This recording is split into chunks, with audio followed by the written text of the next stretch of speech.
A minus 2b is equal to x. You're getting x in terms of a and b. We want a b in terms of a and x. Take b this side, take x this side. A minus x equal to 2b.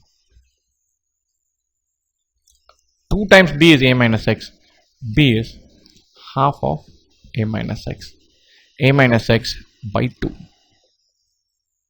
The other way of doing this would have been a minus 2b equal to x. Take a this side.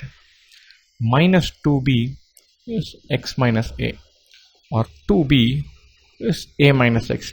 Just reversing it. X minus a into minus 1 is a minus x.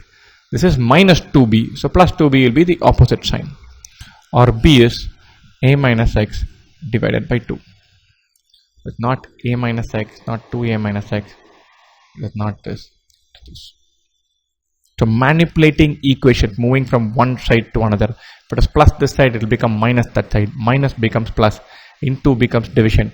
Division becomes into. Just keep that in mind. Whatever you're doing, we'll reverse that when we go to the other side.